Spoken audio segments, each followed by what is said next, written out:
A weak orphan carried a scientist's mind and quantum superchip. Soon, his artificial intelligence would command knights, wealth, and magic. Green awakened in a supply cart, trapped inside a frail medieval body.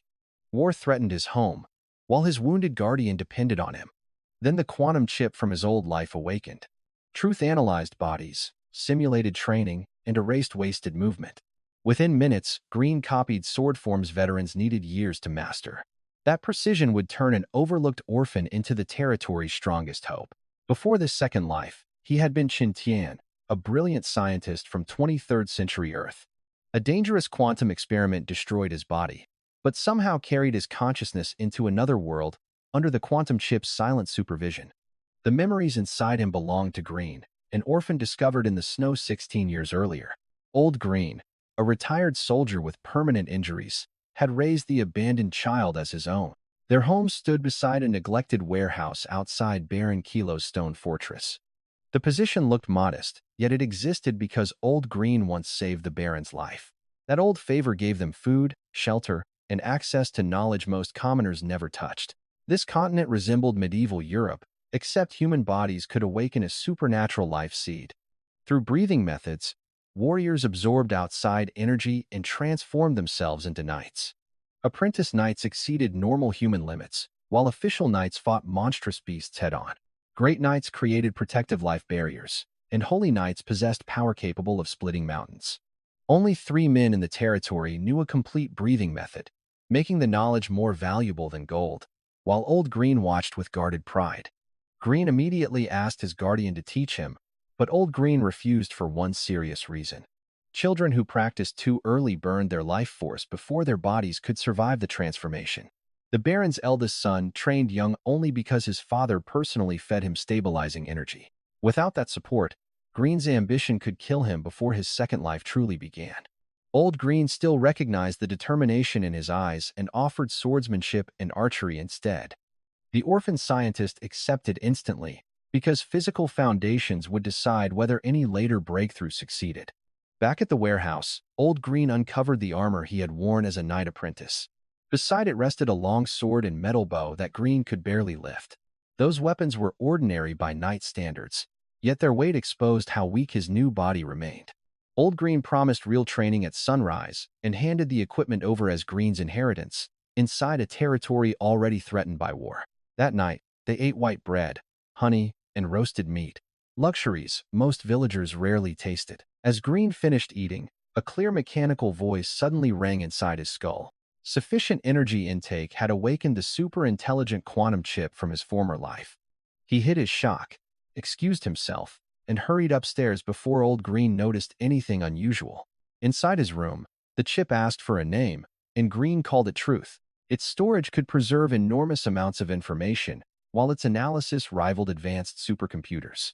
The original database had vanished during reincarnation, leaving the storage painfully empty. Still, Green possessed decades of scientific knowledge inside his merged soul, so he began recording everything.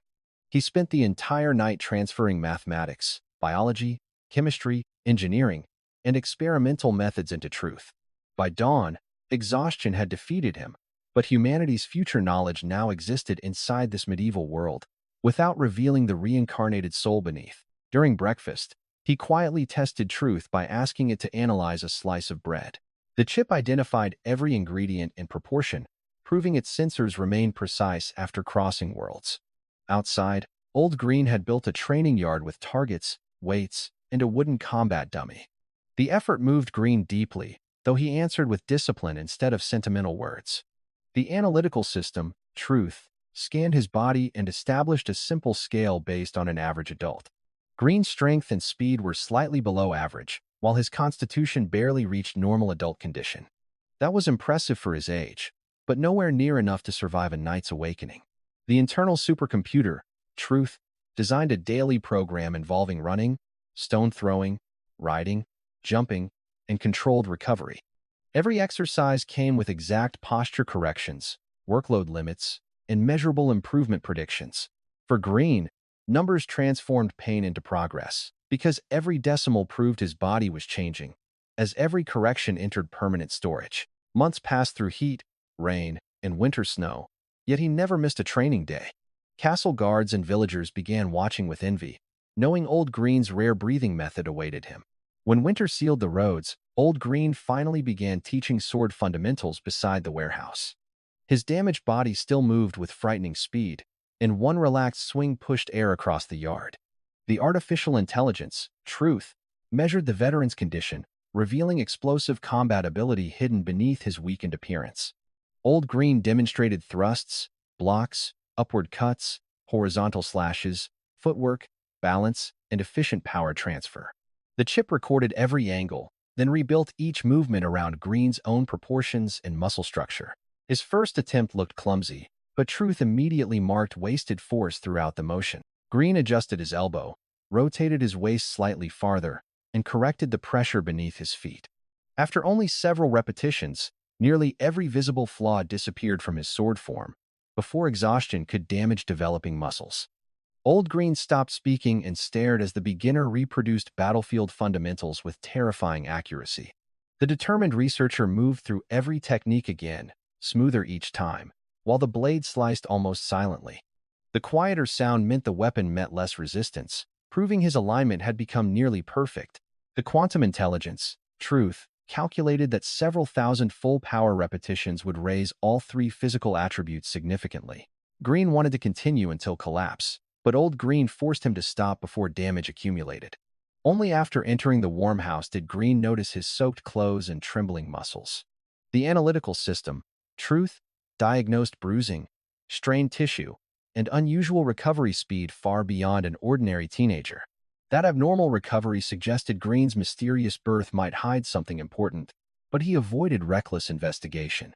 Power came first, because dangerous secrets were useless if revealing them got him killed. That night, moonlight covered the snow while Green pretended to read beside his open window, with winter tightening around the warehouse. A distant flash appeared near the mountains, vanished, and would have escaped any normal observer. The internal supercomputer, Truth, replayed the image and calculated that the light came from beyond the Annabelle range. The same mountain shielded Baron Kilo's territory from the hostile Saladin kingdom. The quantum-assisted prodigy alerted Old Green immediately, and the veteran's expression hardened after seeing the marked location. Winter made a full invasion unlikely, but scouts could be searching for a hidden passage. They drove through the snow to the castle and warned the Baron before dawn. Old rumors claimed Saladin explorers had discovered a route through the supposedly impassable mountains. Baron Kilo dispatched Guard Captain Oss with soldiers, while Green and his guardian remained inside. The possibility of war turned the peaceful fortress into a place filled with whispered fear. Morning training cries startled Green awake, reminding him how little real violence he had experienced, while noble children measured his rising value. Old Green examined his unusually rapid recovery and finally reconsidered the forbidden breathing method. Green could begin earlier than planned, but only after his emotions settled and his body stabilized. Until then, the veteran ordered him to practice archery with the castle's noble children. At the central training ground, Baron Kilo's third daughter, Asheville, greeted Green warmly. Her mother was a commoner, so marriage politics would eventually decide the young noblewoman's future. The reincarnated scientist ignored the attention around him, activated Truth's targeting assistance, and raised the unfamiliar bow. A blue aiming path appeared across his vision, correcting wind, posture, distance, and release timing. His first arrow struck the bullseye so perfectly that the entire practice field fell silent. The second buried beside it, and the third split the tiny space between both shafts. After 100 shots, Truth had transformed Green into a sharpshooter with almost no wasted motion, under rules no ordinary orphan could challenge. Noble children who once saw an orphan now saw a future knight with terrifying potential. Asheville stayed close, while Layla and Mia quickly began competing for his attention. Green treated the growing rivalry as background noise and saved his strength for the real opportunity. Days later, Old Green led him beneath the warehouse into a sealed underground chamber. A yellowed manual waited there, carrying the name Storm Breathing Method, as the first breakthrough finally approached. Its users absorbed outside energy with increasing efficiency, making them stronger than equal-ranked knights. But every breakthrough followed one brutal rule: succeed completely or die during the attempt.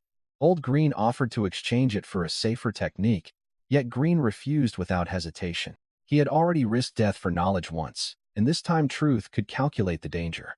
The refugee scientist sat cross-legged, entered peak condition, and began moving through the storm method's opening sequence. Energy gathered around his heart, while the chip mapped every current flowing through his body. Most practitioners failed because life force leaked away before the seed could form. The artificial intelligence, Truth, sealed those losses, redirected every escaping thread, and forced the transformation toward perfect efficiency. Then a violent vortex awakened around Green's heart and began devouring energy from the room. The storm should have lasted only 10 minutes, yet Truth maintained it for 3 times longer. Hot, cold, heavy, and weightless energies poured inward, each classified and controlled before entering his blood. When Green's body reached capacity, the chip recycled incoming power through his muscles and organs instead of wasting it. Old Green watched the impossible process continue, unable to understand how a beginner endured such pressure. At the final moment, the vortex collapsed into a round life seed resting inside Green's heart. His strength, speed, and constitution exploded beyond the normal limits of a new apprentice knight, while Saladin scouts closed around the border. Green had not merely survived the storm breathing method. He had extracted nearly every drop of its potential. Old Green grabbed his shoulders with shaking hands, desperate to confirm the boy remained alive. The rising researcher calmly announced that the life seed had formed, and the veteran's relief broke through years of discipline. Outside, winter snow had begun melting, as though the world itself recognized Green's first true transformation. The following morning, he tested his power with targets placed hundreds of meters from the warehouse. The wooden bow now felt weightless, and each arrow punched through its target before burying itself deep underground. The quantum intelligence, Truth, suddenly detected a hidden human heat source among the trees and warned Green seconds before an attack. He dove forward as a heavy iron dart smashed into the exact place where his skull had been. The unseen scout expected an easy kill, but Green rolled, locked onto the heat signature, and returned fire. One arrow wounded the attacker, while 3 more sealed every obvious escape route through the forest, under calculations no veteran could reproduce. The scout crushed a pale green bead, producing a temporary shield strong enough to block Green's arrows. He escaped toward the mountains with blood pouring from his arm, and Green wisely refused to chase. Raw power had filled Green with confidence, yet the ambush proved experience still separated strength from survival. His hand shook after the danger passed, because one delayed reaction would have ended his second life. The abandoned dart carried Saladin military markings, confirming that enemy scouts had already entered the territory. The analytical system, Truth, also detected crystallized life force scattered where the protective bead had shattered. Green absorbed the fading energy before it disappeared, raising every physical attribute again. The improvement looked small numerically, but the chip calculated his overall combat ability had increased dramatically. That discovery revealed another advantage: rare energy materials could strengthen him beyond ordinary training limits. He rushed to the castle, ignored the celebration prepared for his breakthrough, and found Old Green first, with Old Green's survival guiding every choice. The veteran recognized the dart and explained that the destroyed bead contained a great knight's stored barrier. Only an important Saladin scout would carry protection that expensive, meaning the invasion timetable had changed. Old Green quietly suggested leaving before their home became a battlefield, but Green asked one question: would his guardian abandon the territory and come with him?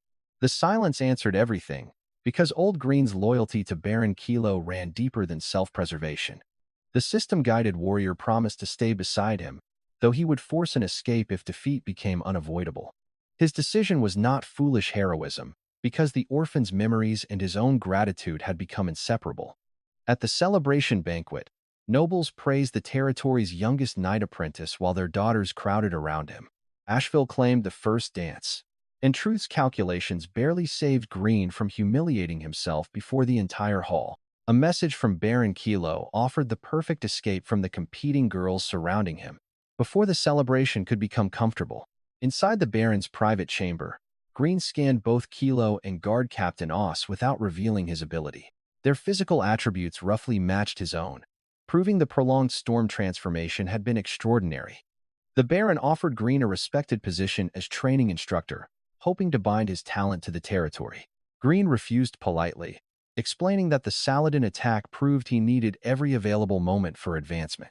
Baron Kilo accepted the answer, confident that old Green's presence would keep the young knight nearby. During their conversation, Kilo secretly released the pressure of his life seed to test Green's courage.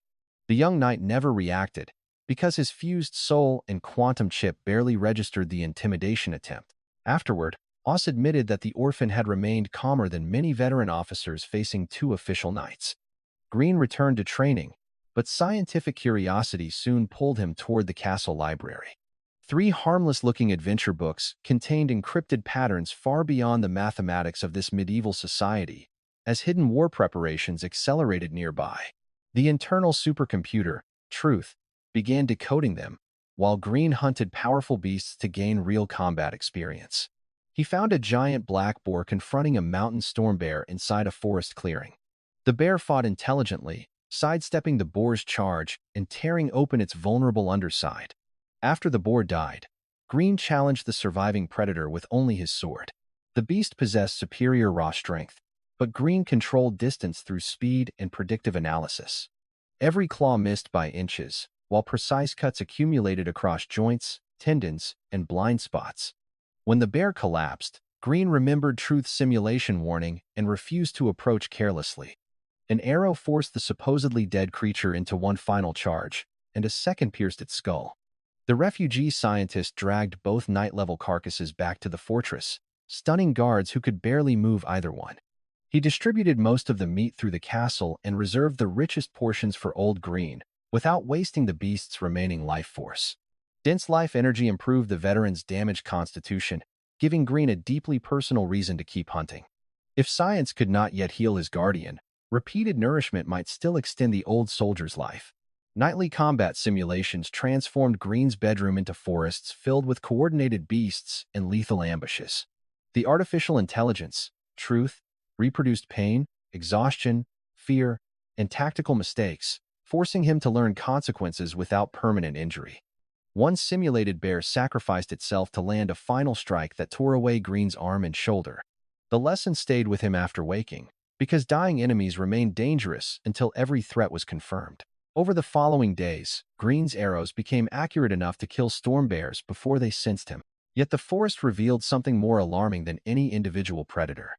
Powerful creatures were migrating outward from the deep mountains, displaced by pressure behind them. Only a large military operation could force apex beasts away from their established territories, while political betrayal destroyed official defenses. Green combined the migration with Saladin tax records, grain purchases, political reports, and known troop movements. Truth's prediction model estimated the invasion could begin within several months, far sooner than official expectations.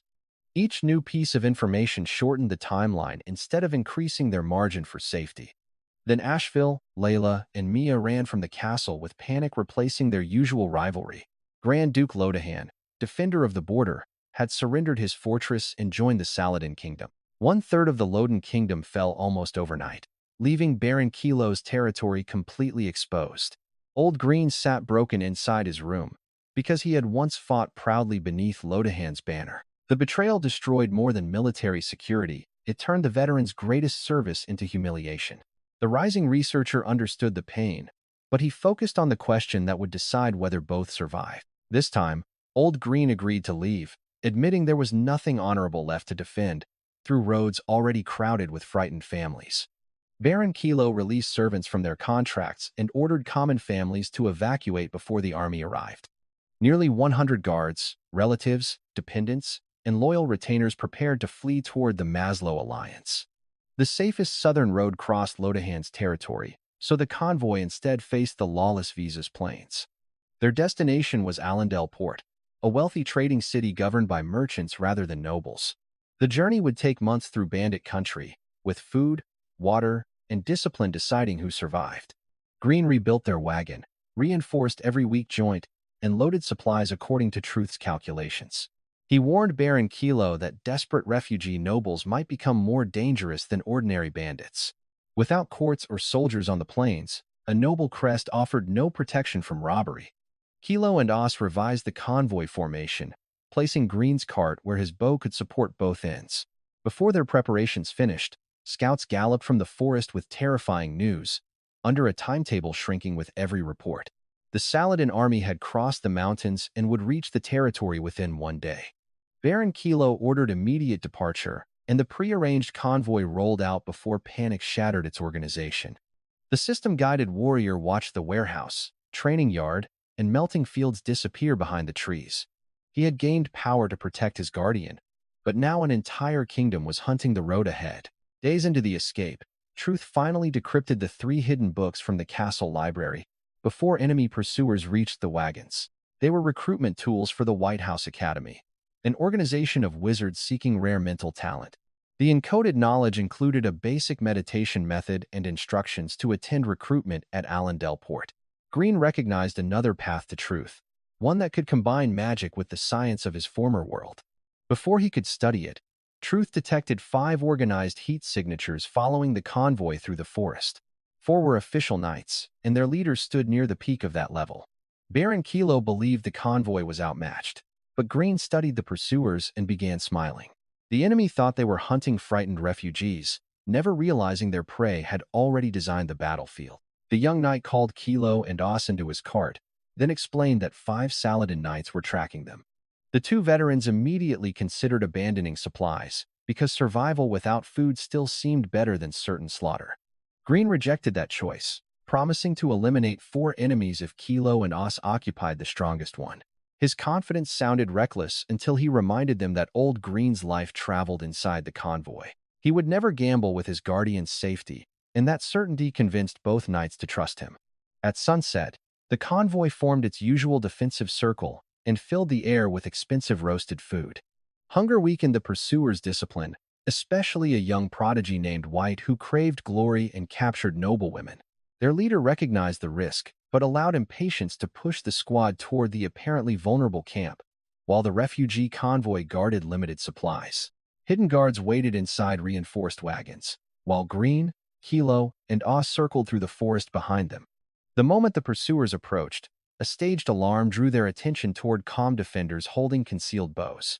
Their leader understood the trap too late and ordered retreat as shutters burst open across the wagon circle. A sudden volley wounded 3 knights, forcing the squad to flee directly toward Green's concealed position. 5 arrows left his bow in rapid succession and struck every moving target across the chest. The injured knights removed the shafts, treated their wounds, and charged because normal poison barely affected their bodies. They advanced only several steps before Green's custom compound shut down their muscles and dropped them face first. The quantum intelligence, Truth, had combined venom, mushrooms, and toxic plants into a paralytic design specifically for night physiology. The poison could not kill them immediately, but it transformed 5 dangerous warriors into helpless prisoners. Under interrogation, the squad revealed that Saladin had dispatched many teams to rob fleeing nobles before regular troops arrived, with poison replacing fair battlefield assumptions. Their unit was unusually strong, which meant Baron Kilo's convoy had survived one of the worst possible encounters. The Baron ordered every prisoner executed, refusing to leave witnesses who could report Green's true combat ability. After the bodies were buried, the convoy resumed moving through darkness, choosing exhaustion over another enemy interception. A month passed before forest gave way to the endless yellow rock and sand of the Visas Plains. Other refugee nobles gathered near the wasteland, afraid to cross alone after hearing stories about bandit armies. News that Kilo's convoy had defeated 5 official knights made Green's group the safest formation available. They accepted only Baron Candia, whose weak fighting force came with 3 wagons of essential supplies. The refugee scientist agreed to teach Kilo's son Kern and Os's son Okart the science behind awakening. His explanation connected breathing, cellular capacity, outside energy, and life force conversion more clearly than traditional instinct. Both students finally understood why timing, nutrition, conditioning, and emotional stability controlled their chance of success under desert conditions, punishing every mistake. In return, their fathers paid Green a wagon filled with valuables for his future life in Allendale. During a riverside stop, Truth delivered the message Green had awaited throughout the journey. His life seed had completely solidified, meaning the breakthrough to official knight could finally begin. Old Green's hope immediately became fear, because the storm-breathing method demanded another deadly all-or-nothing transformation. Green reassured him with simulation showing an overwhelming success probability, then crossed several hills alone. He dug an underground chamber, sealed the entrance, and started cycling the storm method through his body. The solid life seed shattered inside his heart, releasing stored energy through every nerve and organ. Pain erupted with enough force to destroy concentration, but truth blocked the sensation before panic could interfere. A massive vortex formed at his heart, absorbing external energy with the same impossible efficiency as before. The rising researcher reached the physical limit quickly, yet he had spent months researching how to surpass that barrier. As 5 life seeds synchronized perfectly, many creatures survived with multiple hearts, proving that one biological center was not always necessary. Using millions of simulated models, Truth divided the original vortex into 5 perfectly synchronized energy centers. One formed within his heart, while 4 others stabilized around his liver, spleen, lungs, and kidneys. Each center became an independent life seed capable of breathing outside energy into his body. A normal practitioner attempting this would suffer conflicting frequencies and explode from uncontrolled internal pressure. The analytical system, Truth, matched every pulse so precisely that all 5 seeds functioned like parts of one engineered machine. The breakthrough pushed Green beyond the human genetic ceiling and into attributes associated with great knights. Even stranger, he could enhance those already monstrous stats by channeling external energy through the 5 seeds. Green tested one punch against the chamber wall and accidentally collapsed the entire underground structure. He crawled from the rubble covered in dirt, embarrassed by how badly he had underestimated himself, beyond limits taught by traditional knights. The internal supercomputer, Truth, calculated that the strike released energy comparable to a heavy battlefield weapon from his former world. However, this world concentrated destructive force instead of spreading it widely, preventing a massive surrounding explosion. That physical law fascinated Green, but 3 concealed assassins interrupted the investigation on his return journey. They sprang from beneath the sand, attacking his eyes and both sides with practiced coordination. To Green, every movement looked painfully slow after the 5-seed breakthrough accelerated his perception and body. He struck 2 daggers with open palms, destroying the attacker's hands and smashing them into the ground. A single kick crushed the 3rd assassin's chest before the man understood the gap between them. The system-guided warrior injected destructive energy into the 2 survivors, then paused the internal damage long enough to question them. They belonged to the Shadow Organization, a loose network accepting anonymous assassination contracts across the region. Saladin had placed a bounty on Green after learning he killed the elite pursuit squad, while hidden assassins expected an easy target. The assassins also exposed the person who reported Green's departure from camp, Baron Candia himself. The artificial intelligence, Truth, confirmed their testimony through breathing rhythm, eye movement, pulse changes, and involuntary facial reactions. Green offered temporary survival if they returned and publicly identified the traitor before the entire convoy. Both killers agreed immediately, too terrified to notice that his energy remained hidden inside their organs. As Green approached camp, enhanced hearing caught Candia discussing a second betrayal with guard Captain Clay. They had poisoned the convoy's water using a colorless hallucinogen that would leave everyone helpless. Once Green's death was confirmed, Candia planned to steal the supplies and abandon the drugged refugees. The plot depended on Green being dead, so Candia remained relaxed until the wagon wall exploded inward. The young knight dragged both conspirators across the rocky ground, leaving their bodies torn and faces almost unrecognizable. Every conversation stopped as he threw them before the camp and placed one boot on Candia's head, before Candia could activate his final scheme. The traitor offered wealth for mercy, forgetting that death would transfer the same treasure without negotiation. Green crushed both conspirators, then called the captured assassins forward to explain the entire scheme. Candia's servants collapsed in terror, expecting punishment for crimes many had never chosen to support. The refugee scientist offered 2 choices: leave alone in the wasteland or sign contracts placing them under his authority. Most accepted immediately, because serving a powerful protector was safer than dying outside the convoy. The quantum intelligence, Truth, identified several false submissions through micro-expressions, allowing Green to remove loyal conspirators before they struck later. After the remaining contracts were signed, he released the assassins and watched them run into the distance. The destructive energy inside their bodies reactivated beyond the camp, eliminating the final witnesses to his power. Green disliked unnecessary cruelty, But mercy toward professional killers would endanger Old Green and everyone under his protection. The convoy continued for months, crossing barren land until green plains finally appeared beneath an autumn wind, with terrified servants watching every decision. Maslow Alliance territory looked peaceful, organized, and wealthy compared with the kingdom shattered behind them. During the journey, Green converted a wagon into a laboratory for plants, insects, and small animals. He studied how life energy changed living organisms, discovering that each biological group responded differently. Plants extended their reproductive periods, insects grew larger and more aggressive, while mammals gained temporary general enhancement. The work produced incomplete answers because he lacked instruments capable of measuring deeper energy structures. Asheville gradually became his manager, organizing supplies and people with a confidence hardship had forced her to develop. Layla and Mia remained close for their own reasons, each seeking security against political marriage or abandonment. Old Green watched their rivalry with open amusement, pleased that Green's future no longer looked lonely. 2 weeks later, Allendale Port appeared behind enormous blue-gray walls and sprawling refugee slums.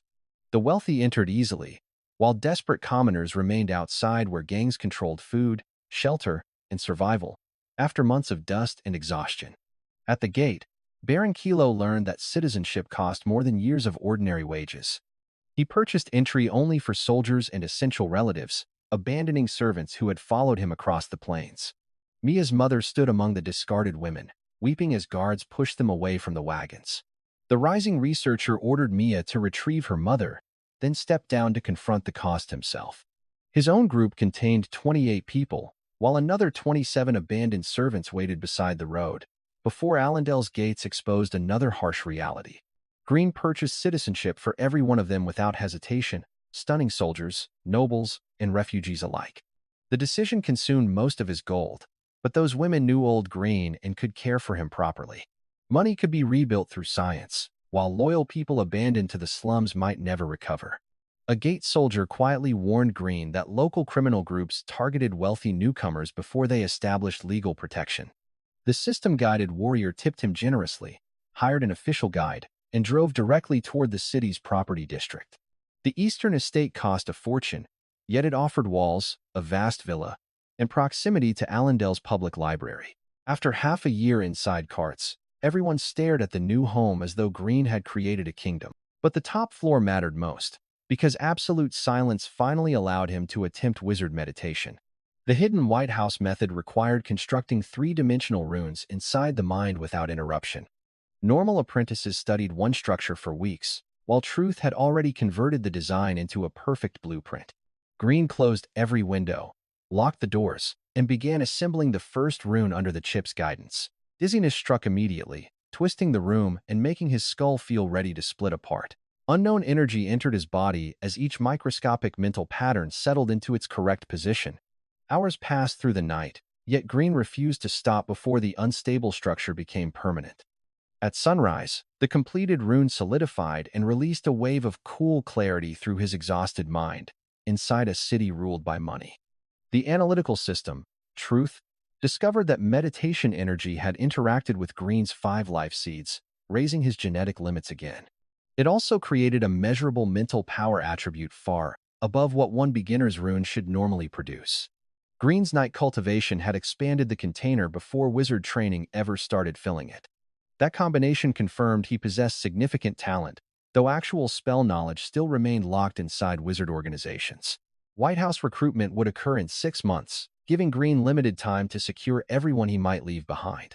He needed stable income, a protected household, and a system strong enough to function without his presence.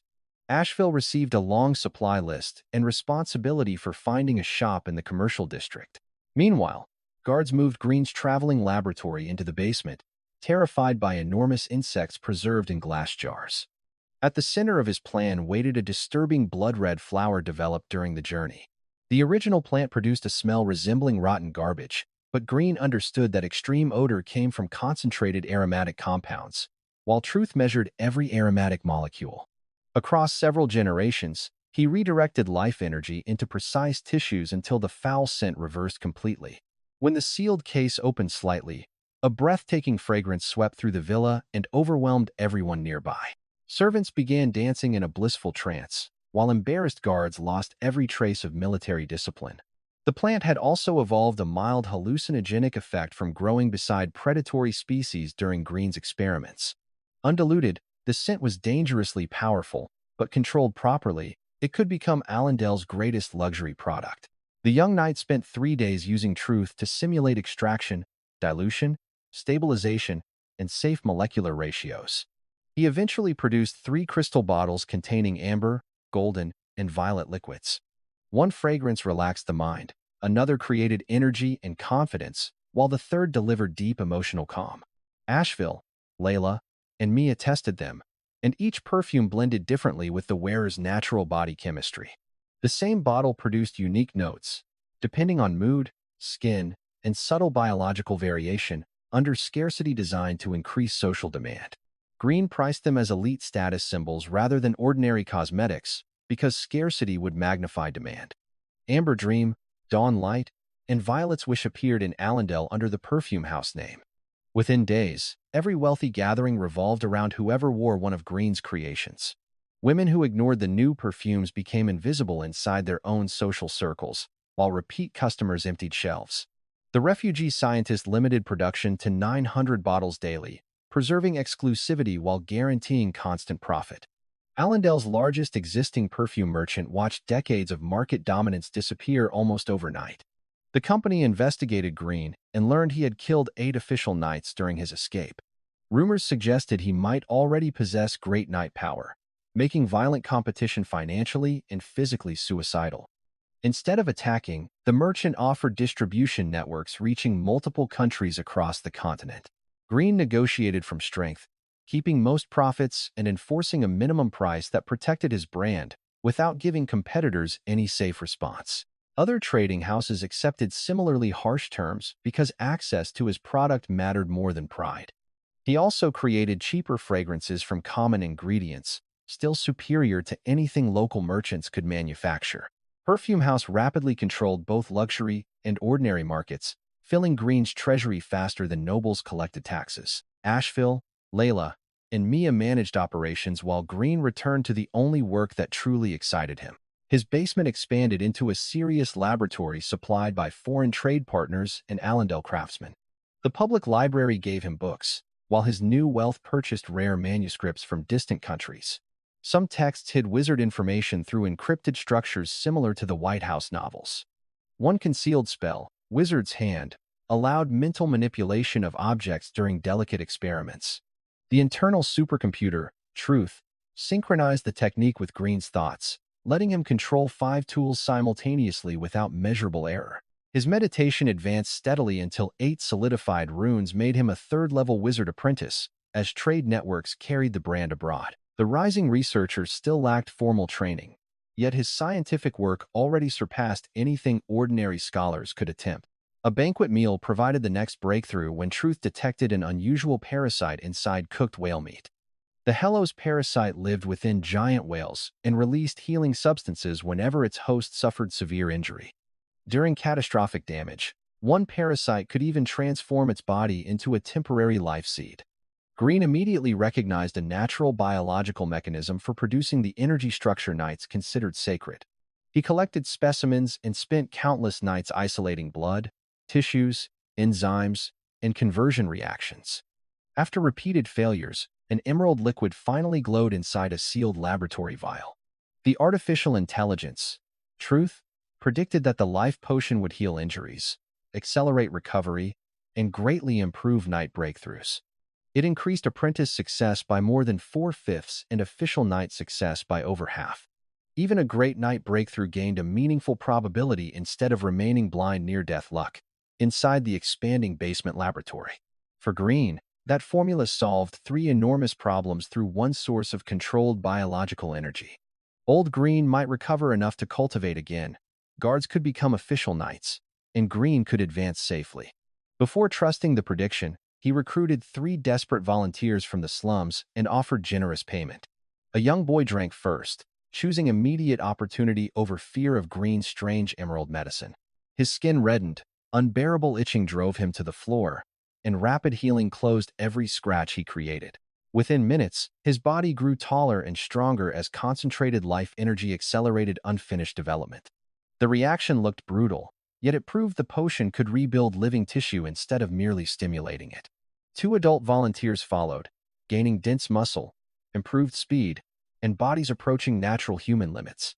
The quantum intelligence, truth, recommended dilution, and a carefully measured venom additive to slow the energy release. The revised formula removed most suffering while preserving the extraordinary strengthening effect, while the Hellos parasite revealed nature's design. The system-guided warrior purchased several breathing methods and distributed the improved potion among trustworthy guards. Most successfully formed life seeds, while failures still received major permanent physical enhancement. Asheville, Layla, and Mia had trained since childhood, so all 3 became knight apprentices after treatment. Green promised additional potions that could eventually carry them into official knight territory. With every successful subject, Perfume House stopped resembling a business and began resembling a private kingdom. Its wealth bought knowledge, its laboratory created power, and its new knights protected everyone Green valued. He then used the potion on himself, confronting the Storm Method's Great Knight barrier with calculated support. 5 life seeds released their stored energy together, and truth stabilized the dangerous transformation throughout his body. The young knight emerged as a great knight with balanced attributes far beyond the regional standards he had known. His mental power continued rising through meditation, placing him near the next wizard apprentice threshold, before the potion could be trusted publicly. Old Green finally relaxed, because the orphan he once carried from the snow could now protect an entire household. Green's personal life changed as well when Asheville, Layla, and Mia refused to remain merely business partners. All 3 understood that his departure could leave Perfume House vulnerable without recognized heirs. Green accepted their relationships, and within several months, each woman carried his child. The approaching pregnancies transformed his urgency, because wizard recruitment now threatened to separate him from a growing family. He manufactured additional potions, stored formulas, prepared flower seeds, and created instructions detailed enough for Asheville to follow. As January approached, nobles from many countries crowded Allendale under the excuse of an annual trade conference. Their true goal was placing children inside the wizard organizations that recruited from the port. Governor Eric hosted a grand ball where only guests who answered a hidden question correctly entered.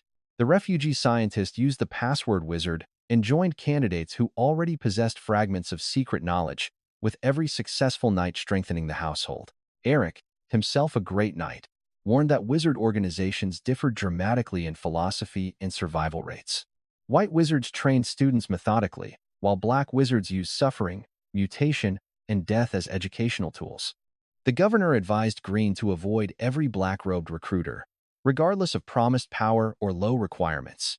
Later, a group of young candidates explained that 6 major academies dominated the eastern coast. 3 belonged to white wizard traditions, while 3 black organizations accepted almost anyone willing to risk becoming a monster, as wizard recruitment threatened another separation. Families often forced rejected children toward black schools because political ambition mattered more than survival.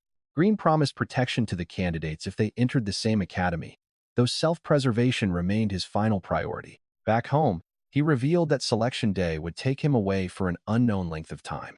Old Green hid his fear, while the 3 pregnant women supported Green without demanding he abandon his ambition. Their silence hurt more than tears, because every face represented a responsibility he could not carry onto the wizard ship. The rising researcher finished over 100 perfume formulas, preserved 1,000 seeds, and stored more than 50 life potions. By the time selection arrived, his household possessed wealth, trained managers, future heirs, and enough knights to resist local threats. Yet none of those preparations could guarantee Green would survive the world waiting beyond Allendale's harbor. Selection morning transformed the port into a silent maze of tents, soldiers, nobles, and frightened candidates. Governor Eric warned that anyone disturbing the recruiters could provoke execution before testing even began. He also made one rule absolute: a signed wizard contract could never be abandoned without horrifying punishment. Inside the recruitment zone, an invisible barrier blocked every sound from reaching the city outside. The analytical system, Truth, immediately began analyzing the formation, because even security magic offered valuable scientific information. 56 organizations displayed different emblems, proving the eastern coast contained far more wizard factions than Green expected. The 6 largest tents drew enormous lines, while rejected candidates emerged pale and devastated every few minutes, among nobles desperate for magical influence. Green separated from his acquaintances and chose White House Academy, the same organization that hid its meditation books. After a long wait, he entered a simple tent containing one exhausted wizard and a crystal sphere. The examiner ordered Green to place his hand on the surface and remain still during the mental probe. Unknown energy swept through Green's body, but truth monitored rather than resisting and risking suspicion. The crystal brightened continuously until Green's solidified runes instinctively pushed back against the intrusion. Mental power leaked from him, and the tired examiner suddenly stood with complete attention. He recognized White House rune patterns and realized Green had reached third-level apprentice without formal instruction. A second scan revealed Great Night cultivation, turning surprise into disbelief and immediate excitement. The system-guided warrior explained that he decoded the hidden method from 3 ordinary-looking novels inside a remote castle. The examiner abandoned the remaining line and personally escorted him onto White House Academy's enormous ship, while the sound barrier concealed everything outside. Deep inside the vessel, an invisible force pulled Green into the chamber of Lady Lillian. She appeared like a harmless, white-haired woman, yet truth issued extreme warnings about radiation and unknown force fields. Lillian studied Green briefly before declaring that his first-rate talent could save her dying school. Within White House Academy, her limit school practiced a method designed to maximize mental capacity and breakthrough reliability. The method created nearly perfect foundations, but cultivation progressed so slowly that most human practitioners died before reaching greatness. Only first-rate talents could realistically use it, and such people appeared perhaps once in many years. Even when rare candidates emerged, rival organizations offered faster paths and stole them before Lillian could recruit successors. She asked Green to become her disciple, hoping his arrival would prevent the school from disappearing. Green silently ordered Truth to compare his lifespan, capacity, and projected training time against the method's demands. The result was troubling, because his unusually large mental ceiling made full completion even slower than normal. Under an examiner suddenly fully awake, a faster method could produce a formal wizard several years earlier, which mattered in a world filled with lethal conflict. The young knight asked whether any limit practitioner had ever reached the eastern coast's absolute peak. Lillian's smile faded before she admitted that none had succeeded during the school's recorded history. The answer confirmed a structural flaw. Perfect potential meant little if a human lifetime could not realize it. Green declined respectfully, and Lillian accepted without anger despite the disappointment visible in her face. Before leaving, he requested only the apprentice portion a book appeared from her spatial storage and floated into his hands without physical contact. The refugee scientist bowed deeply, grateful for knowledge even though he refused the path she wanted him to follow. Outside, the examiner introduced himself as Bruce, a second-level apprentice only several years older than Green. Radiation from a laboratory accident had aged Bruce's skin and hair, making him appear like an old man. As Lillian measured a future successor, he confidently promised that a youth potion under development would eventually restore his appearance. Bruce explained that White House contained multiple schools built around different meditation systems and research traditions. New apprentices normally received additional compatibility testing before choosing mentors after arrival. Green's first-rate talent earned an upper-deck cabin near Lillian, far above ordinary recruits housed below. The luxury meant little to him compared with the limit method resting inside his robe. Once alone, he scanned every page into Truth and began comparing its architecture against his current foundation. The basic method produced many separate runes, while the limit method used one enormous hollow sphere. Its interlocking sections formed a stable mental structure, capable of filling far greater capacity than ordinary systems. Switching methods later became dangerous because incompatible mental frequencies could permanently damage the practitioner. Green remained safe for now, since the basic method carried no elemental bias and minimal structural commitment, without accepting a path built on delay.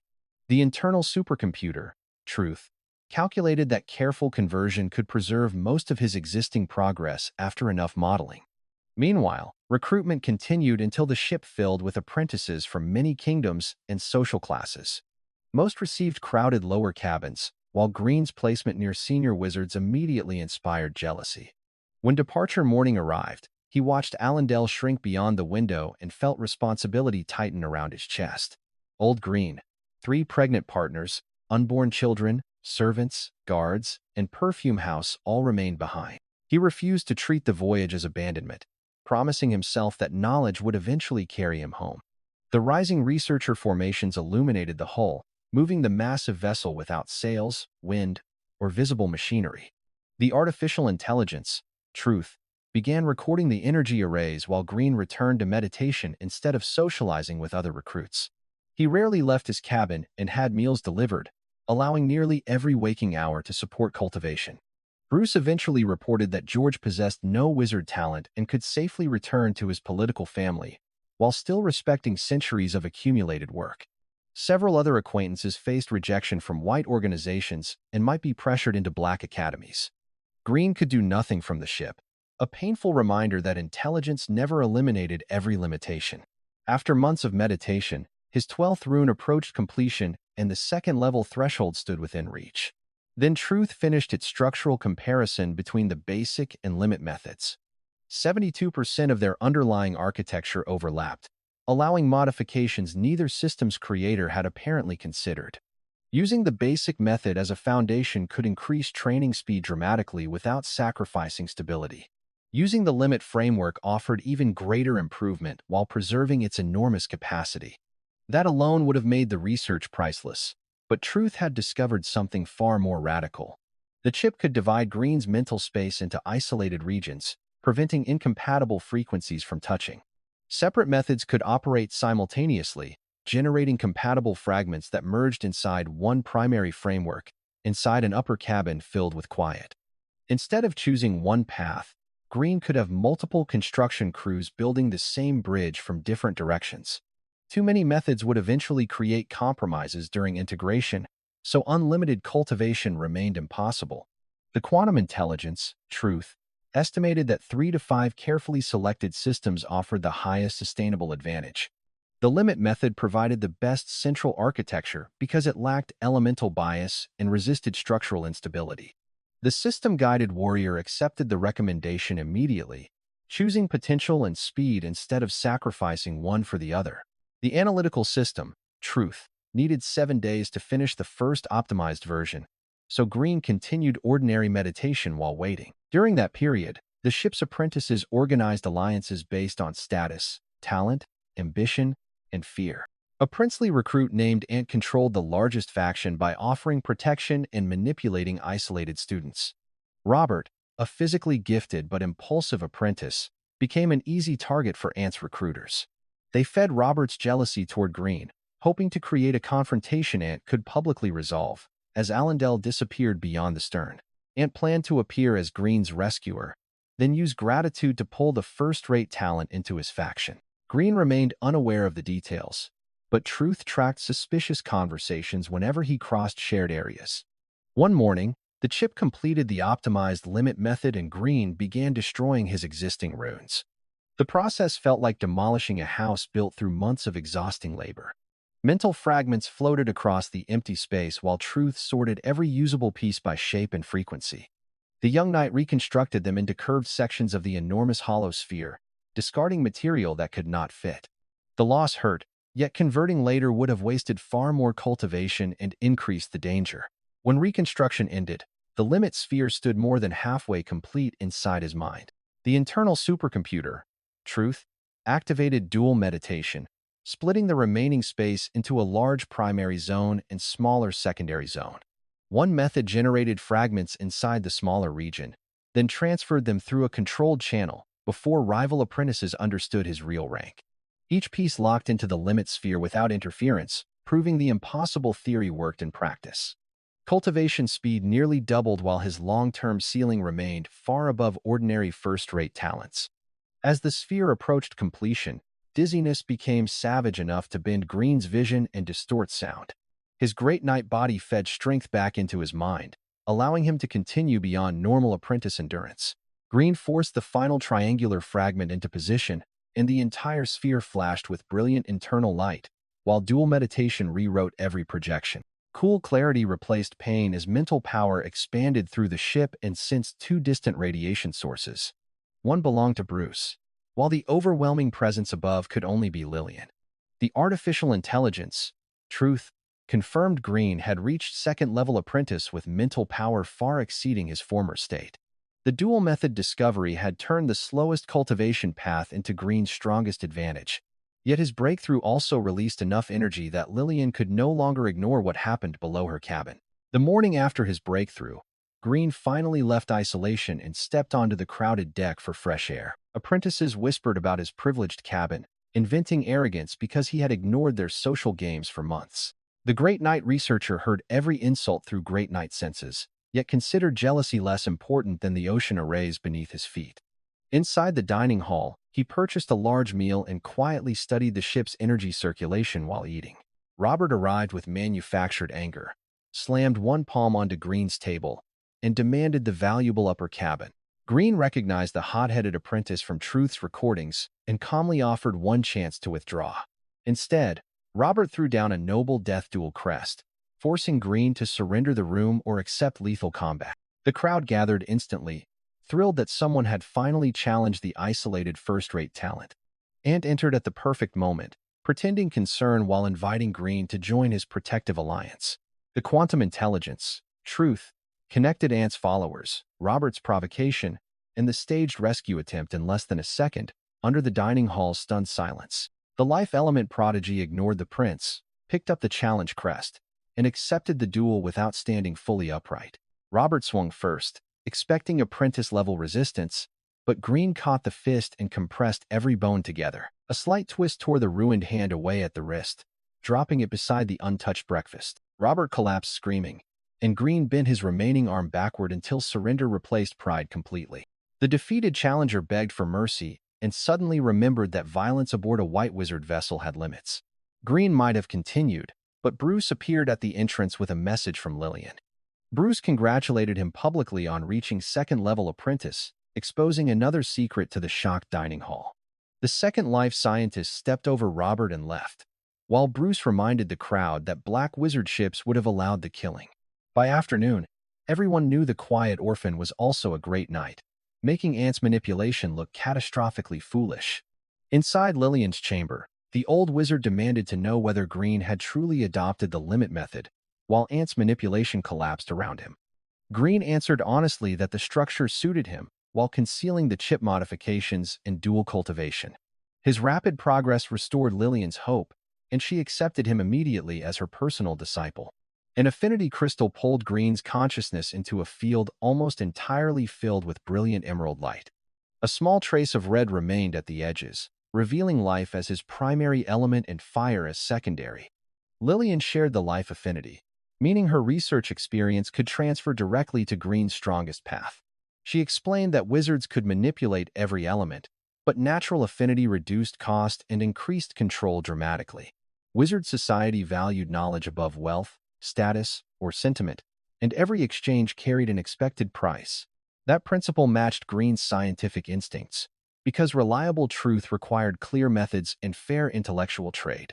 Lillian offered one advanced field freely, choosing between potion making, body modification, and life element structures.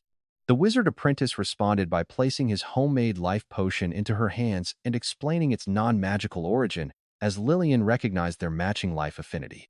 She analyzed the emerald liquid, then stared at him after confirming its healing and breakthrough effects. Without wizard instruments or formal theory, Green had created something comparable to a standard secondary life potion. Lillian strongly recommended potion studies, arguing that theory could be read but brewing intuition required mentorship and expensive failures. Green accepted, and she gave him a mental scroll containing foundational recipes, techniques, and personal laboratory notes. The analytical system, Truth, absorbed the scroll within minutes, revealing why skilled potion makers were both rare and extraordinarily wealthy. Each ingredient carried tiny natural differences, forcing constant adjustment throughout heating, dilution, timing, and elemental control. Even experienced brewers often failed half their attempts, while new formulas succeeded only under exceptional conditions. The Great Night researcher saw opportunity where others saw difficulty, because truth could measure every variation and simulate corrections before action. Potion profits would provide magic stones, research materials, political leverage, and another method for protecting his distant family.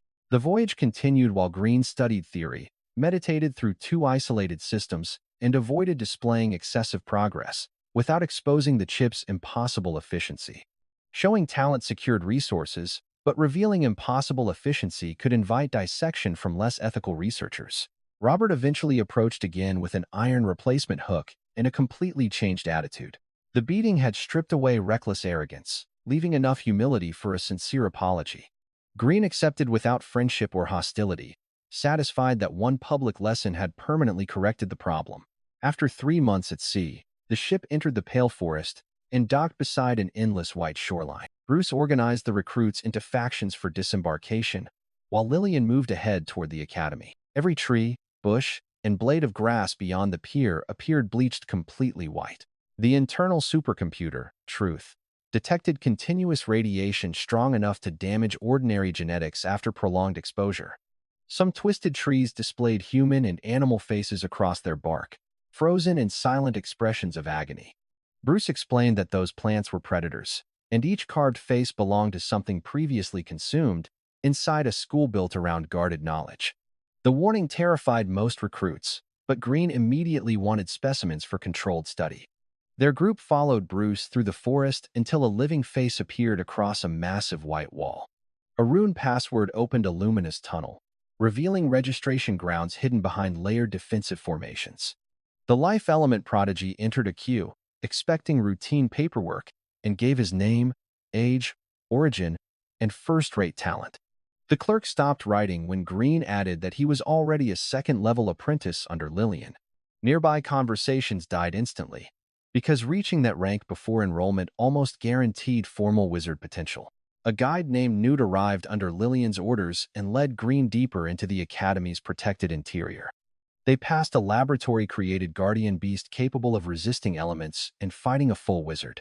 Beyond it stood a vast complex of castles divided among teaching, experiments, housing, trade, missions, and medicinal resources. At the supply castle, Green received a gray robe and identity pin enchanted to open authorized rooms, while professors competed quietly for his attention. Newt then brought him to Lillian's laboratory, a chemical-filled chamber resembling advanced biochemistry facilities from Earth. She explained that Green possessed extraordinary power but lacked the foundational knowledge students normally developed over years. Public lectures and library study would repair those gaps, while practical potion work required better resources. Lillian gave him exclusive access to a fully equipped laboratory on the 26th floor of her research castle. Materials would be restocked freely at first, with advanced supplies available if his performance justified them. Green thanked her with rare visible excitement, because personal laboratories had defined his old life. His dormitory key carried the number 666, an amusingly ominous assignment in an unfamiliar world. The room itself was simple and private, containing a bed, washroom, desk, and mechanical lock.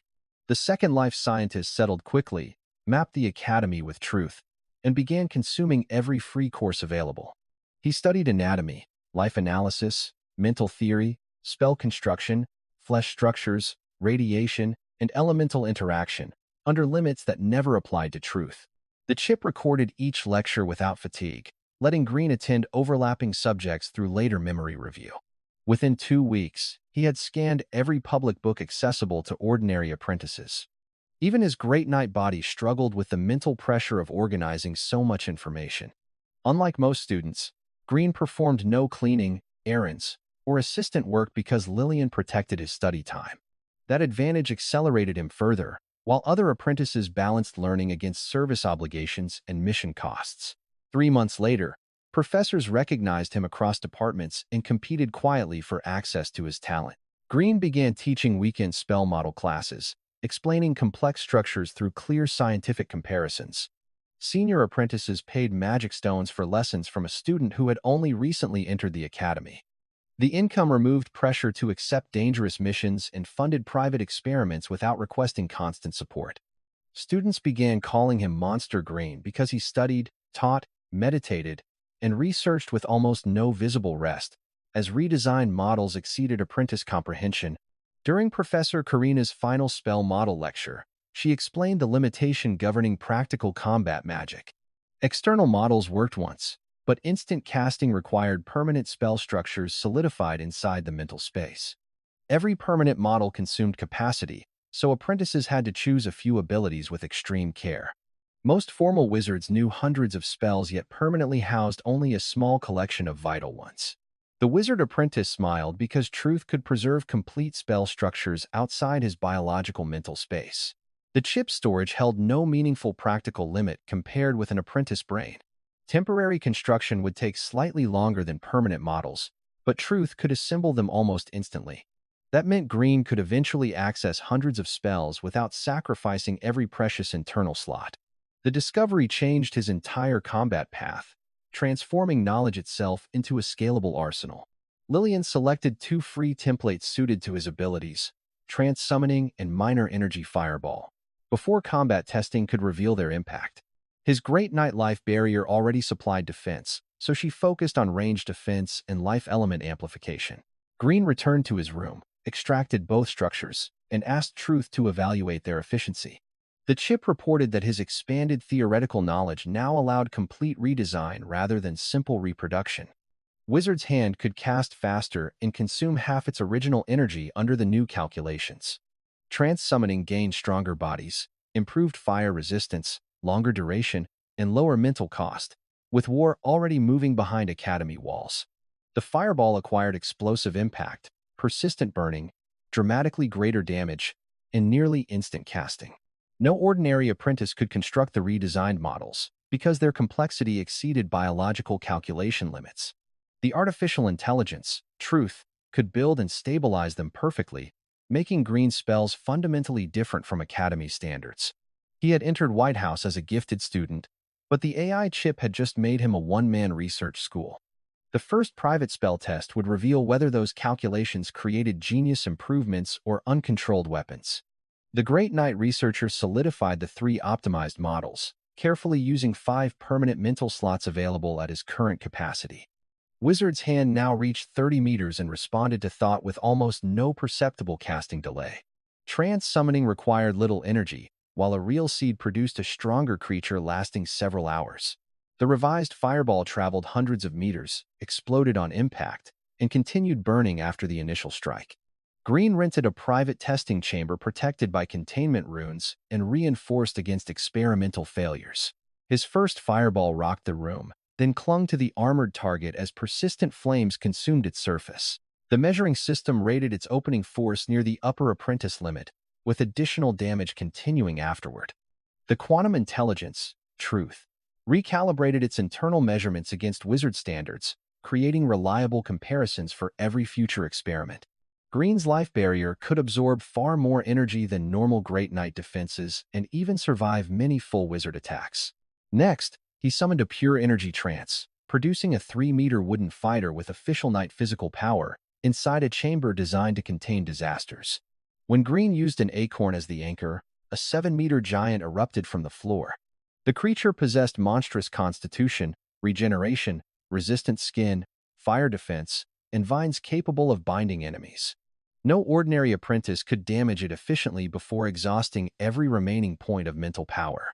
The Life Element prodigy left the testing room convinced that Life Element spells would provide his greatest combat advantage.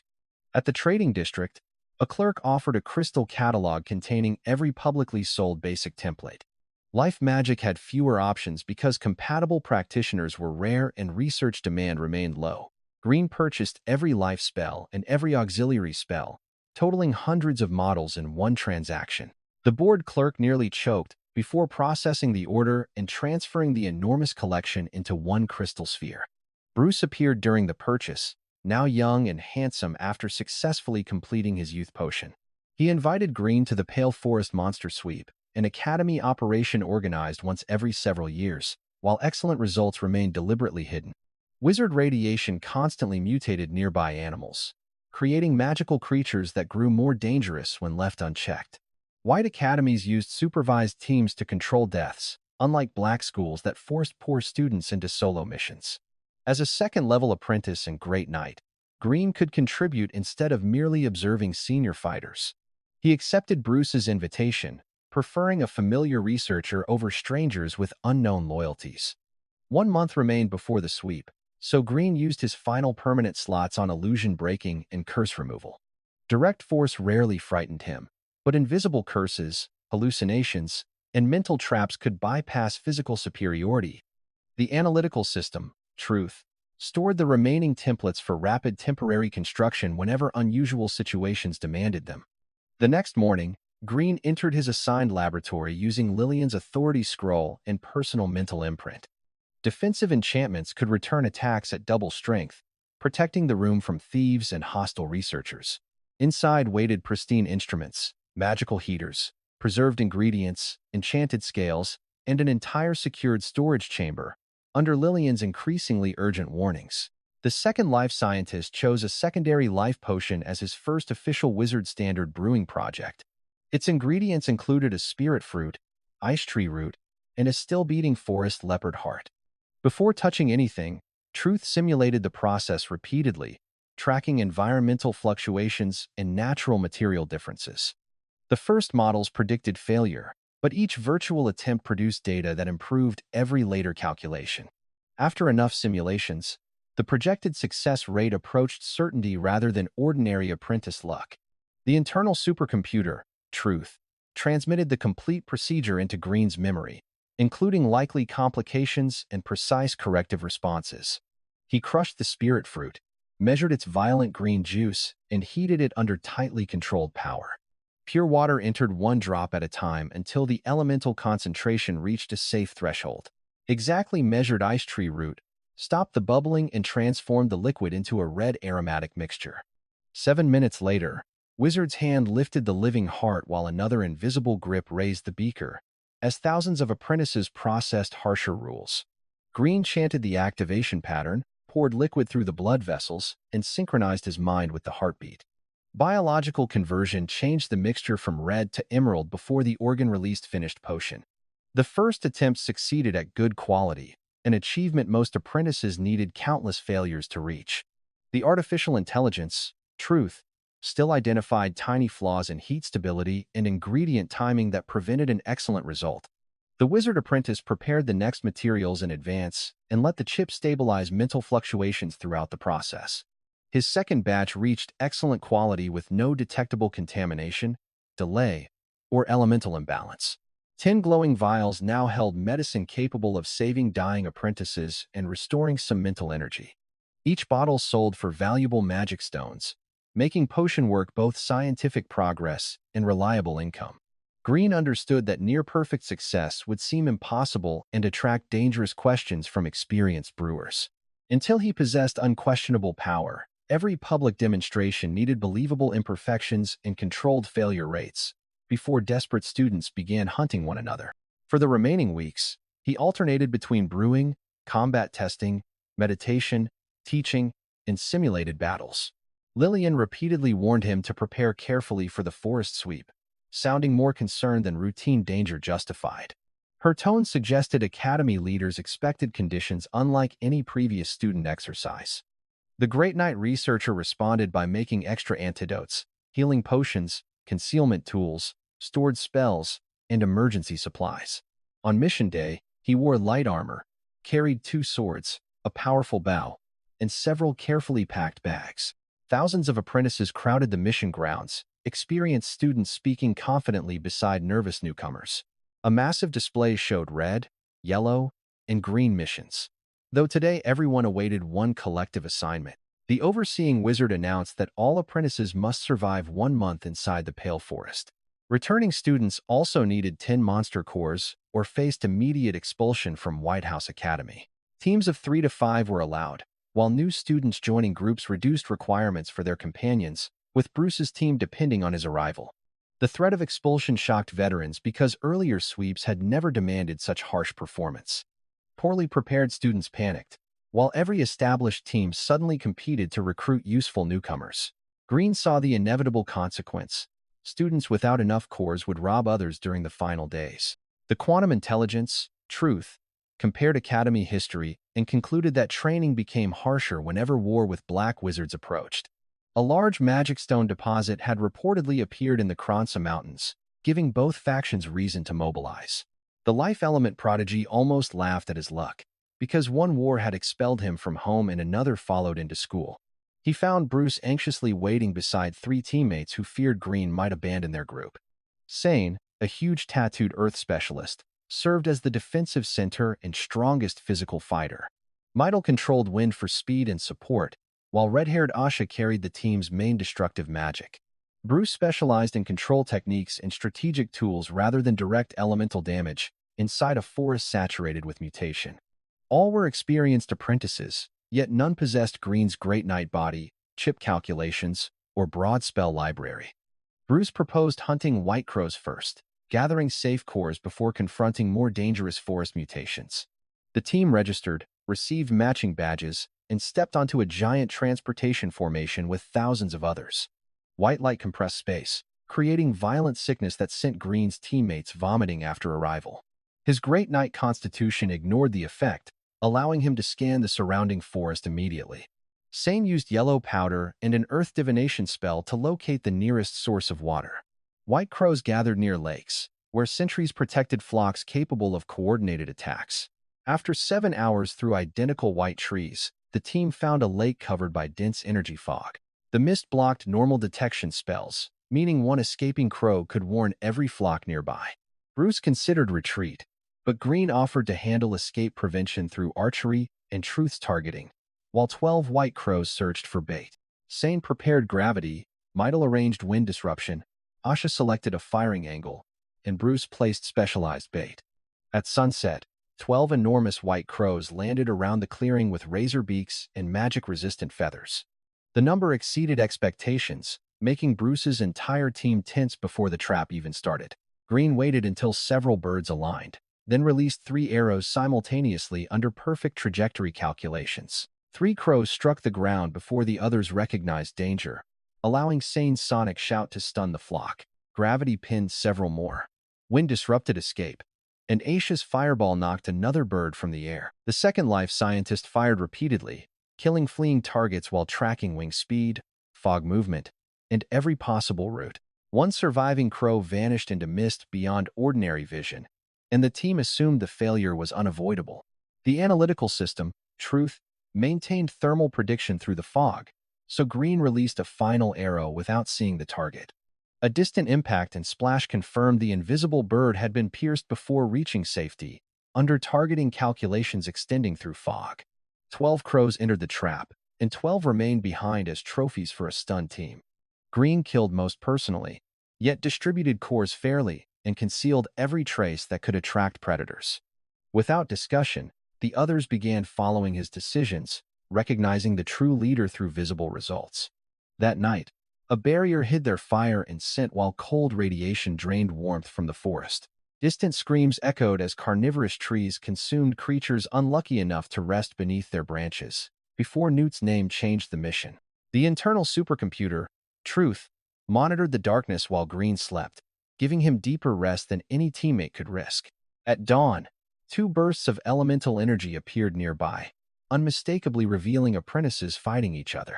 The violence had started after only one night, proving Green's prediction about the trial's hidden bloodshed. His team approached cautiously, expecting exhausted rivals or wounded monsters they could exploit. Then Green heard the name Newt shouted across a devastated clearing, and the situation became personal. A black-robed infiltrator stood over Lillian's guide with a lightning sword raised for the final execution. Newt lay face down with one forearm missing, while blood spread beneath him across the shattered white roots and broken trunks. The attacker tore away a handsome disguise, revealing charred skin, exposed teeth, dead gray eyes, and a skull shaped by black wizard experiments. Green's teammates recoiled from the corpse-like appearance, but Truth immediately began scanning tissue movement, radiation, mental power, and unstable genetic activity. Bruce recognized the infiltrator as Aichi, a former White House student who lost an important potion apprentice position to Newt years earlier. After that failure, Aichi accepted dangerous missions, was captured by black wizards, and returned carrying modifications plus a lethal soul brand. Aichi blamed Newt for every torture inflicted upon him, ignoring that his own choices had brought him into Black Wizard hands. To demonstrate regeneration, he stabbed his own thigh and pulled the blade free while yellow pus sealed the wound almost instantly. Disgust crossed every face except Green's, whose scientific interest sharpened after witnessing a body repair injury without ordinary organs. The artificial intelligence, Truth, measured Aichi near Great Knight physical limits, though his mental power and cellular stability were already declining from genetic collapse. While the Black Infiltrator enjoyed revenge, Newt still possessed enough mental energy for one final spell, so Green waited rather than revealing his team before understanding every variable. Aichi continued humiliating the wounded apprentice, kicking him through the clearing and savoring revenge instead of finishing the fight efficiently. When the Black Infiltrator raised his weapon, Newt activated a hidden wizard tool containing a preloaded first-level stasis field. A black dome swallowed the clearing, drained color from everything inside, and slowed time for every target except its authorized user. Newt dragged himself upright, took Aichi's dagger, and drove it directly through the center of the attacker's skull. The field collapsed, color returned, and Aichi fell beside his victim while Newt emptied the last of his strength. The quantum intelligence, Truth, never confirmed death, so Green kept his bow ready while everyone else believed the threat had ended. Aichi stood again laughing, removed the dagger, and revealed that his brain had been distributed through tissues across his entire body. Newt's calm finally broke, because his strongest prepared weapon had failed, and no mental power remained for another defense.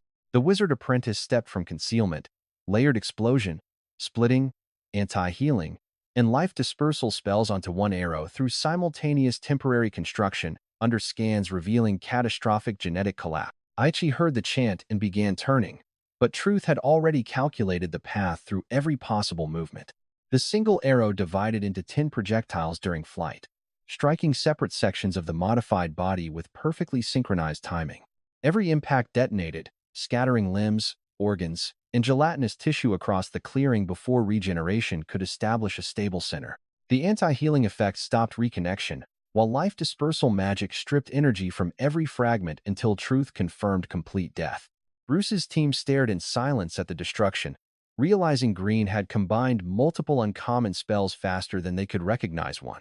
Green immediately pulled protective gloves from his pack and began collecting Aichi's remains with visible enthusiasm. The others edged backward as he assembled bloody fragments, because his excited research expression looked more disturbing than the monster's face. Newt understood perfectly, explaining that a modified Black Wizard body represented priceless experimental material with no ethical reason to waste it. The Great Knight researchers sealed the reconstructed corpse inside an expensive spatial scroll, then helped stabilize Newt with healing medicine and careful pressure. A portal opened moments later, allowing Newt's mentor Torres to arrive after tracing the emergency wizard tool, before Newt's final tool exhausted him. Green spread credit across Bruce's entire squad, ensuring his teammates received recognition despite contributing little to the decisive attack.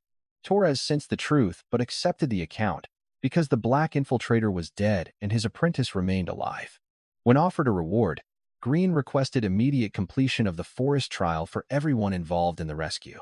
Killing a first-level Black Wizard apprentice exceeded the Monster Core requirement, so Academy leadership approved their return without hesitation. Bruce, Sane, Mytel, and Asha looked at Green with lasting gratitude, knowing he had shared safety they never earned alone. Torres opened a return path, and Green left the Pale Forest already planning the first dissection procedure. While he worked, White House leaders confirmed the infiltration and debated whether continuing the trial remained responsible. They recalled new students but kept seniors inside, because approaching war required battle-ready apprentices despite increased Black Wizard activity. Additional wizards guarded return routes, while the Array School repaired weaknesses that Aichi had exploited to enter undetected. The Life Element Prodigy noticed almost none of the emergency response after locking Aichi's body inside his personal laboratory, as 10 enchanted arrows divided mid-flight. Under magnification, the modified flesh resembled elastic gel rather than muscle, revealing cellular architecture unlike ordinary animals or humans.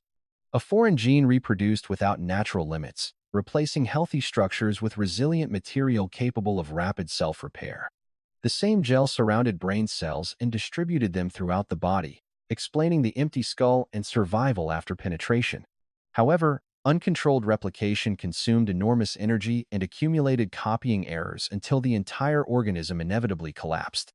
Aichi had gained frightening regeneration in exchange for becoming a biological countdown filled with pain, instability, and progressive mutation. Green considered the design primitive but valuable, because dangerous mechanisms could become useful once scientific control replaced reckless experimentation. He compared Aichi's aggressive gene with the Hello's parasite, whose protective biology healed hosts and sacrificed itself during catastrophic injury. Both systems strengthened survival, yet one reproduced without restraint while the other prioritized host preservation above its own existence. Combining them might create a symbiotic organism that repaired combat wounds automatically while preventing cancerous growth and energy exhaustion. Direct fusion failed repeatedly because the parasite genome rejected foreign instructions and destroyed itself during internal genetic conflict, without wasting a uniquely valuable specimen. Rather than forcing incompatible tissues together, Green searched Truth's biological database for a natural carrier capable of acquiring host genes.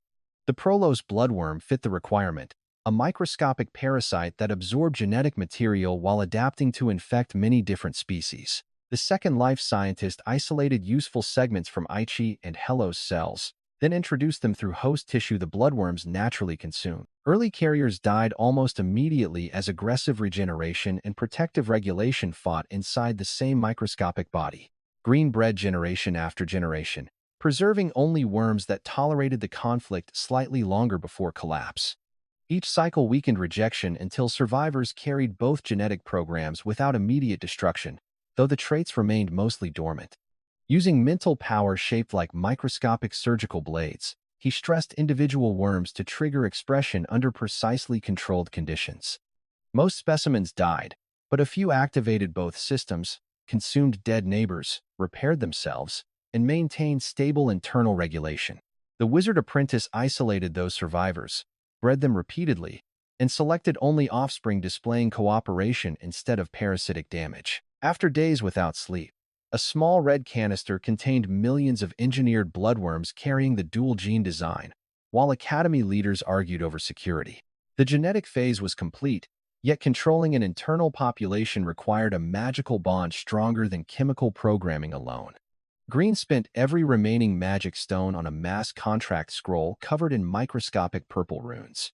He cut his finger, fed blood into the formation, and connected his soul to every organism inside the sealed container.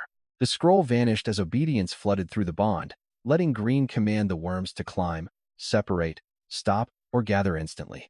He renamed them symbiotes, rejecting the parasitic identity that no longer matched their intended relationship with a host. Controlled mouse trials proved they could establish stable internal ecosystems without draining nutrition or triggering immune collapse. The Great Knight researcher removed one mouse's paw, then ordered the symbiotes to initiate emergency reconstruction through exposed tissue. Bleeding stopped instantly as red tendrils formed bone, vessels, muscle, skin, and nerves within half a minute. Earlier prototypes had produced eyes, mouths, tongues, tentacles, and misplaced organs. Failures Green intended never to repeat. The stabilized generation rebuilt the paw correctly, matching healthy anatomy while preserving sensation and coordinated movement. Inside cells no normal microscope explained. 3 additional breeding cycles improved cooperative behavior, reproductive limits, and response to Green's mental commands. The final population could acquire genes, repair damage, reduce weaknesses, resist radiation, stabilize mutations, and accelerate energy conversion. Implanting them would mean accepting living engineered organisms throughout his own blood, organs, and nervous system. Green felt no disgust, because humans already carried countless microorganisms and his previous life ended through experimental brain technology. The meaningful question was not whether the procedure looked unnatural, but whether every risk had been measured and controlled. The analytical system, Truth, simulated internal colonization across millions of scenarios, including immune rejection, runaway reproduction, energy starvation, and mental interference. Projected success reached an acceptable level, while the benefits could fundamentally transform Green's durability and future elemental growth. He manufactured protective capsules instead of drinking the visible red mass directly, drawing one personal line despite scientific courage. Before swallowing them, Green reviewed every responsibility waiting beyond the laboratory walls and every enemy gathering around White House. War with black wizards could begin before his next breakthrough. And Aichi proved infiltration already reached Academy territory, through breeding cycles measured without interruption. Old Green, Asheville, Layla, Mia, and the unborn children remained across an ocean without his direct protection. The necklace did not yet exist. Formal wizard power remained distant, and current defenses could still fail against unknown curses. The life element prodigy understood that waiting for perfect certainty was another name for surrendering initiative to danger. He swallowed the capsules, then ordered Truth to release the engineered organisms only after they reached his stomach. Heat spread through his abdomen before racing along every vessel, followed by tingling powerful enough to blur his senses. The internal supercomputer, Truth, tracked the symbiotes attaching to tissues, mapping organs, sampling genes, and establishing controlled colonies without visible rejection. His hair turned crimson and his eyes deepened into red as internal biology responded to the new system. Green commanded the hair pigment back to black, deciding the unusual eyes alone would not attract meaningful suspicion. Physical attributes changed only slightly at first, but 7 new biological functions appeared across Truth status analysis. Ultra-fast recovery, gene acquisition, weakness reduction, radiation resistance, gene repair, gene locking, and accelerated energy conversion were now active, before self-experimentation crossed the final boundary. Ambient magical radiation began feeding the symbiotes, slowly improving Green's affinity with elements beyond life and fire. He formed a flame with noticeably less effort, confirming that his engineered biology could evolve through environmental exposure. The weak orphan had crossed another irreversible line, turning his own body into the greatest experiment of both lifetimes. Yet the Academy could never learn how completely he had rewritten himself before he possessed power to survive their curiosity. The second life scientist returned to potion work because magic stones were essential for research, spell models, and wartime preparation under Truth's continuous mutation safeguards. He deliberately brewed a flawed secondary life potion, hiding near-perfect control behind realistic beginner mistakes. The sample still succeeded, giving him a believable public achievement without exposing Truth's computational advantage. Lillian's reaction would decide whether Green gained protection, suspicion, or dangerous attention from the Academy's leadership. For the first time since reincarnation, even his genius depended on convincing another scientist to see only part of the truth. He carried the imperfect vial toward his teacher, unaware that her next warning would reshape his place in the coming war. Green entered Lillian's laboratory carrying the deliberately imperfect potion, while Truth suppressed every sign that he could produce excellent batches repeatedly. His teacher examined the emerald liquid through smell, radiation, consistency, elemental balance, and microscopic changes invisible to ordinary apprentices. She identified timing flaws around the ice tree root and slight instability during spirit fruit dilution, exactly the mistakes Green had planted. Those imperfections made the result believable, because a true beginner might stumble into success through talent, preparation, and exceptional concentration. Even with its flaws, the potion remained fully functional and proved Green understood the complete brewing sequence after remarkably little formal instruction. Lillian's composure broke into genuine excitement, and she praised him as a rare potion genius capable of carrying the Limit School forward. The wizard apprentice accepted the praise without correcting her assumptions, knowing truthful science sometimes required protecting dangerous information until society could handle it. Revealing near-perfect success would not earn simple admiration, because wizards valued knowledge enough to steal bodies, memories, methods, and souls. A believable genius received mentorship, while an impossible anomaly might become the most valuable specimen inside someone else's laboratory. Green therefore allowed Lillian to see remarkable talent, disciplined work, and one successful potion, but never Truth's true role. While Lillian searched for suspicious perfection, she questioned him carefully about every step, and his technically honest answers demonstrated understanding without exposing computational assistance. The conversation strengthened their relationship, because Lillian recognized the same hunger for truth that had sustained her own long wizard career. The Great Knight researcher also saw that her support came from more than institutional desperation, since she genuinely wanted a worthy student to survive. For decades, the Limit School had accumulated knowledge without an heir capable of continuing its methods or improving its failures. Now Lillian possessed a disciple who combined first-rate talent, great night cultivation, life affinity, potion instinct, and relentless scientific discipline. Her satisfaction faded suddenly, replaced by an expression Green had only seen when veterans discussed approaching battlefields. Lillian revealed that conflict over the Kronza Mountain Magic Stone deposit was moving rapidly toward open war. Black Wizard infiltration during the Forest trial proved enemy preparations had already penetrated White House security and student operations. The Academy needed every capable apprentice, which meant talent alone could not guarantee Green remained safely inside protected laboratories. As the Limit School's only successor, he mattered enormously to Lillian.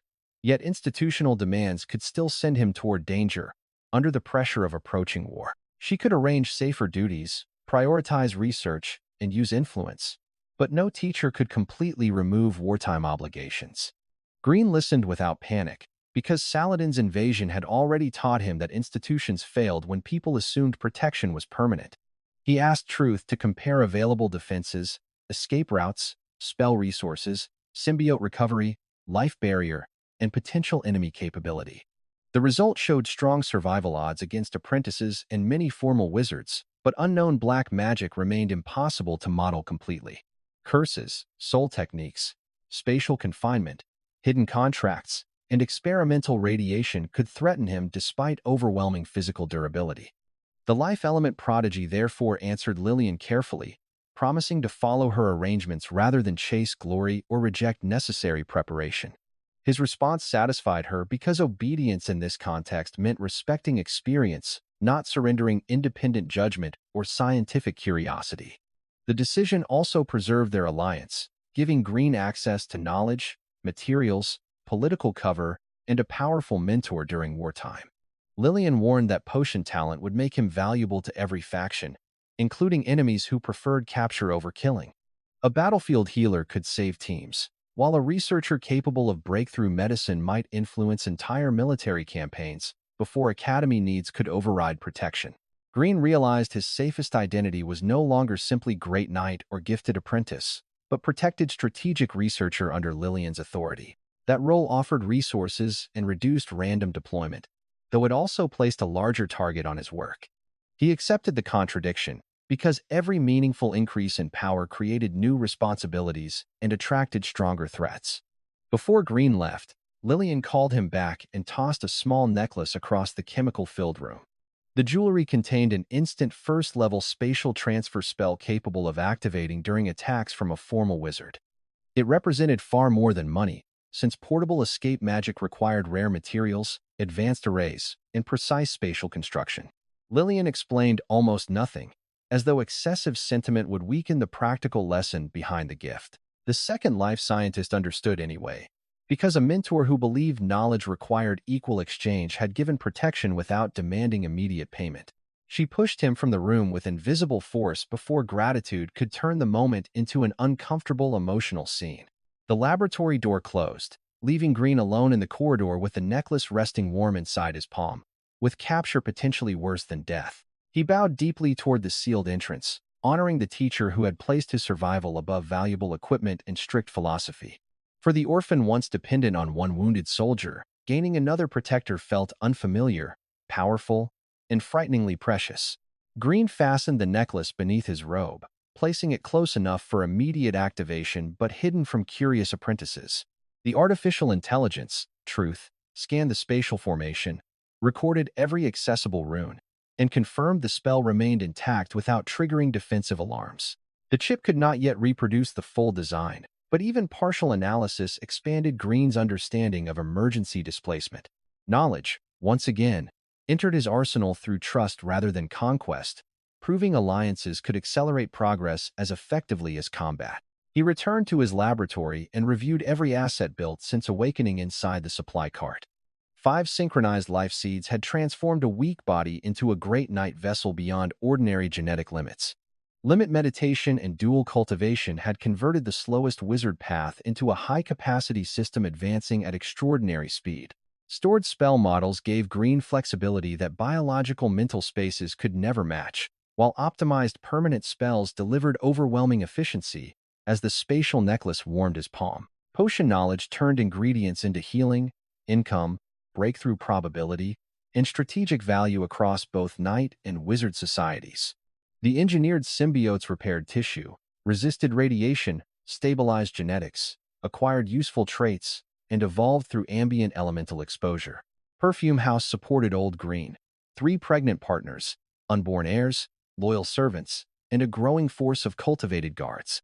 His distant household no longer depended on barren kilo, noble charity, or the unstable politics that once abandoned them. Even if Green disappeared for years, formulas, seeds, managers, potions, citizenship, property, and trained protectors gave his family real independence. That achievement mattered more than titles, because a crown without safety would never equal control over one's own fate. The wizard apprentice had entered this world believing only personal strength could prevent others from deciding his future. The journey taught him that strength also included systems, knowledge, loyal people, secure income, and methods others could continue. Old Green's care had given the orphan a foundation, while Green's science transformed that kindness into protection for an entire community. The AI chip never created ambition by itself. It gave disciplined effort a level of precision ordinary talent could not reach, without reducing survival to one device. Every breakthrough still demanded pain, risk, study, materials, decisions, and the courage to test theories on reality. The quantum intelligence, truth, calculated possibilities, but Green chose which lives mattered, which dangers were acceptable, and which knowledge deserved pursuit. That human judgment separated him from a machine and from black wizards who treated living beings as disposable components. Aichi's corpse had offered invaluable genetics, yet Green used the material to create cooperation rather than uncontrolled suffering. The difference lay not in avoiding dangerous science, but in designing limits, measuring consequences, and refusing purposeless cruelty. Green stored public-grade potions separately from perfect private reserves, maintaining a believable professional progression for future inspections. He documented safe procedures Lillian could review, while the most sensitive symbiote research remained encrypted inside truth. The laboratory's defensive door protected physical samples, but only the chip could secure concepts that might reshape wizard biology. The Great Knight researcher also prepared emergency antidotes against toxins, curse isolation tools, spare seeds, preserved food, and multiple escape sequences.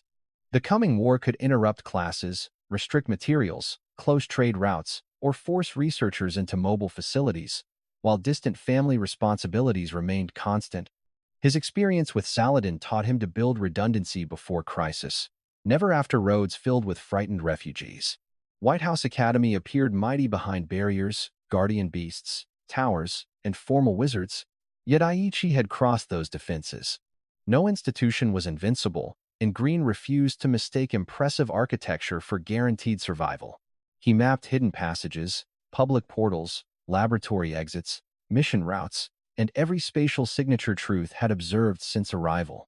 Lillian's necklace became the final layer rather than his only plan, because relying on one device contradicted every scientific principle.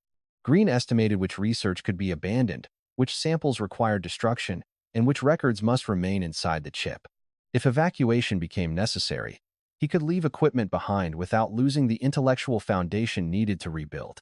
This resilience mirrored his reincarnation, because Earth's laboratories vanished while the scientist's reasoning survived inside a new body. The empty chip database had initially felt like tragedy, yet rebuilding knowledge forced Green to understand every method more deeply.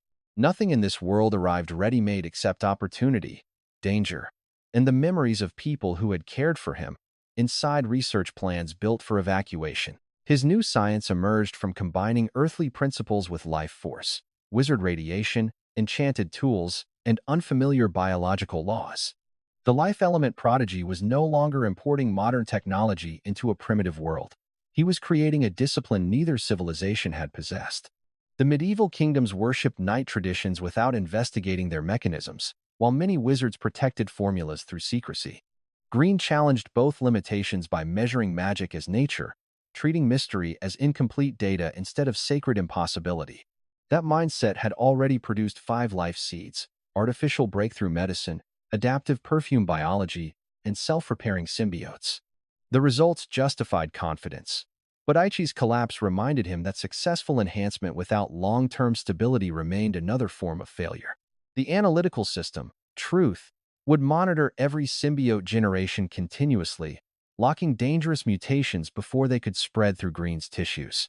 The Second Life scientist scheduled controlled blood samples, radiation tests, energy conversion measurements, and elemental affinity checks after each meditation cycle. He also limited experimental stress, because exhausting the host could push even stable organisms toward survival behaviors.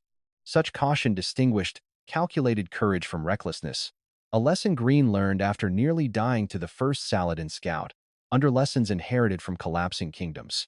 Back then, one hidden throwing dart shattered the illusion that breakthrough strength automatically created combat wisdom.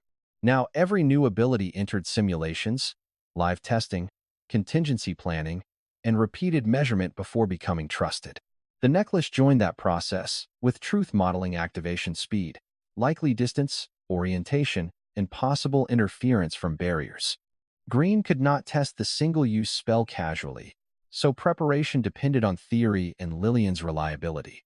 He accepted that uncertainty, because science never eliminated unknowns. It only defined them clearly enough for rational action before another bell marked evening. Outside his laboratory, academy bells marked another evening while apprentices hurried between lessons under tightening security patrols. The wizard apprentice placed one excellent potion beside several believable failures and prepared to continue the public version of his research. War had found him again, but this time he possessed a mentor, an arsenal, and knowledge capable of growing faster than the threat. The frightened orphan who once watched distant firelight now understood how to face approaching armies without surrendering control of his future. His next victory would not come from hiding from danger, but from making every danger measurable, survivable, and ultimately useful. Green never displayed Lillian's spatial necklace publicly, because emergency tools became stronger when enemies remained unaware until the moment countermeasures were already impossible. Instead, he returned to his routine and treated the approaching wizard war like another unstable experiment requiring discipline, hidden variable analysis, redundancy, and carefully layered safeguards. Every public potion batch contained controlled imperfections, allowing classmates to witness remarkable progress without suspecting that truth had made ordinary brewing failure almost completely optional. Lillian kept supplying expensive materials because her successful apprentice justified the investment, while Green transformed every delivery into research data, medicine, income, experience, and deeper technical mastery. His public notebooks recorded accepted academy procedures, but truth preserved complete measurements, failed simulations, corrected formulas, private improvements, and variables no handwritten journal could safely contain. That separation protected Green and his teacher, since Lillian could honestly defend the work she understood without becoming responsible for secrets that hostile investigators might later demand.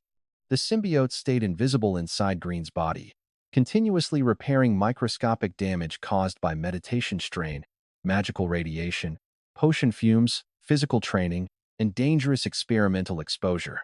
Their accelerated energy conversion complemented 5 synchronized life seeds, creating a biological engine that processed hostile magical environments as usable fuel instead of merely enduring slow poisoning. Green's Great Night Barrier guarded the outside, engineered organisms protected the inside, and Truth watched both systems for instability before any hidden damage could become visible. The combination did not make him immortal, yet it removed weaknesses that once allowed one hidden Saladin scout to threaten his entire second life beside the warehouse, while every hidden defense remained active.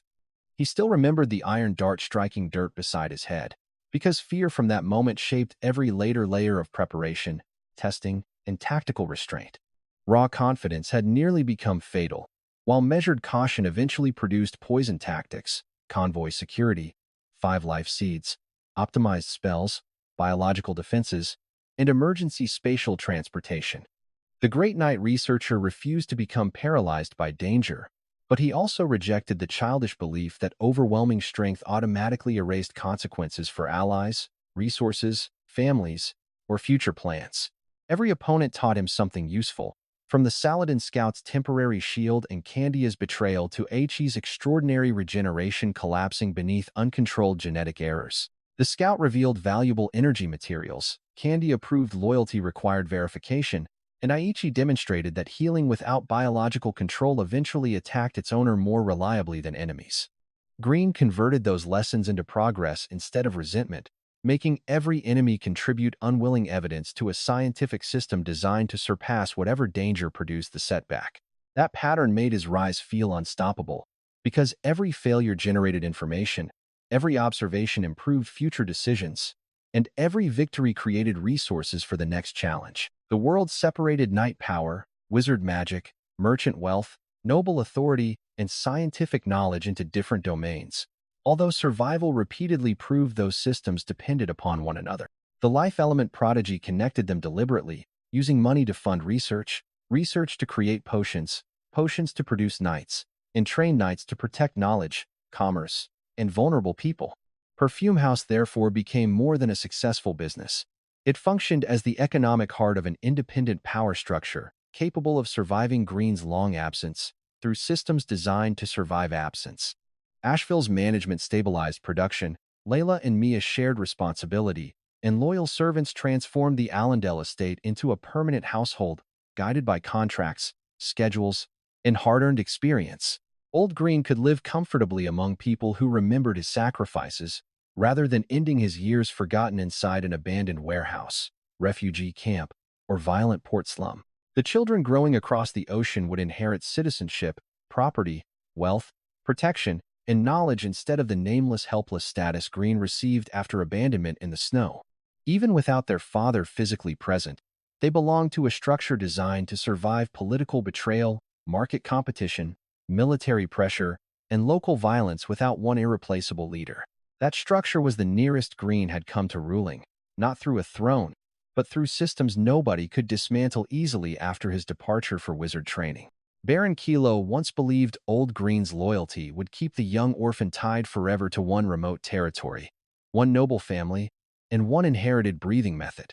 The invasion destroyed that assumption, while Allendale allowed Green to build authority independent of noble blood, royal permission, battlefield patronage, or another family's temporary protection. He purchased safety for abandoned servants when their former lord calculated they were too expensive to keep, permanently ending a relationship already weakened by cold political convenience. Those women repaid his choice through loyalty, labor, care, and social stability, giving Green freedom to pursue wizard recruitment while Old Green remained surrounded by trusted companions. His understanding of power expanded from personal survival into the ability to protect people across distance, even when daily decisions continued without his direct presence, without relying on noble blood or permission. That transformation separated the ambitious scientist from the selfish researcher he might have become after receiving truth, extraordinary talent, and enough strength to ignore ordinary consequences. Old Green's unconditional care remained the moral foundation beneath every calculation, reminding Green that knowledge should preserve meaningful lives instead of merely proving intellectual superiority. Lillian's necklace extended that lesson, showing genuine mentorship could provide protection even inside a culture where knowledge carried prices and every exchange demanded recognizable value. Green intended to repay both guardians differently, giving Old Green comfort, family, and security while carrying Lillian's nearly extinct school toward a future beyond her lifetime. He originally rejected the limit method because its slow advancement seemed incompatible with human aging, approaching war, and a world that punished every unnecessary delay. Truth's modifications changed that equation, preserving the method's unmatched mental capacity while removing much of the practical weakness that had driven talented candidates toward faster schools. By choosing the improved version, Green neither obeyed tradition blindly nor discarded centuries of achievement arrogantly, because genuine progress required respect and criticism working together. He treated the meditation system like any scientific theory, preserving successful principles, identifying structural defects, and testing better implementations against repeatable, measurable mental results. Dual cultivation transformed a dying school's inheritance into a framework supporting several compatible methods without allowing different spiritual frequencies to tear apart the mind sustaining them. Lillian believed she had finally found one rare student suited to her tradition, unaware Green had also repaired the limitation responsible for decades of failed recruitment, as old kindness became expanding protection. That hidden achievement created future responsibility, because safe disclosure could revive the limit school, reshape apprentice education, and shorten cultivation without sacrificing structural stability. For now, secrecy remained essential, since revolutionary claims attracted resistance from institutions whose influence depended on presenting inherited limitations as permanent laws of nature. The Second Life scientist would first build undeniable strength, repeatable evidence, and sufficient authority to prevent rivals from burying the discovery, stealing control, or targeting his distant family. The same patience governed symbiotes, potions, spells, and elemental research, because uncontrolled publication could produce another suffering HE instead of stable advancement. Scientific knowledge became powerful precisely because others could reproduce it, making responsible timing, clear safeguards, and controlled access as important as invention itself. Green's former world taught him how experiments failed, reputations collapsed, and dangerous technology escaped laboratories before governments or communities understood the hidden cost. His reincarnated life added harsher lessons, including kingdoms abandoning civilians, nobles poisoning companions, armies hunting refugees, and wizards rewriting captured students into monsters. Those experiences never made him reject ambition. They forced him to demand stronger protections around every ambitious project before success spread beyond laboratory control. The internal supercomputer, Truth, could optimize mechanisms, but ethical direction remained Green's responsibility because no calculation could decide which possible future deserved existence or whose suffering counted. He chose living symbiosis over parasitic domination, controlled enhancement over unstable mutation, and protection over theatrical cruelty whenever practical alternatives could remove the same threat, under principles tested across both lifetimes. When cruelty became necessary against assassins or traitors, Green used it decisively to eliminate danger rather than extending pain for entertainment, pride, or public spectacle. That distinction remained imperfect inside a brutal world, yet it preserved enough humanity for Old Green's kindness and Lillian's trust to retain genuine meaning. Green knew Wizard War might test those principles more severely than convoy ambushes, because enemy curses, soul techniques, spatial traps, and mutations remained difficult to model. Still, uncertainty no longer resembled helplessness, since his laboratory converted unknowns into testable models and his alliances supplied experience beyond one reincarnated scientist's personal knowledge. Lillian offered formal wizard wisdom, Bruce provided practical academy context, and Truth connected every observation into an internal map that improved continuously without forgetting details. Even Robert's failed challenge became useful evidence about faction manipulation, noble pride, social insecurity, and the political value of one overwhelming public demonstration. After Green destroyed the arrogant apprentice's confidence, Ant's recruitment scheme collapsed without requiring another confrontation, prolonged argument, or dangerous alliance negotiation.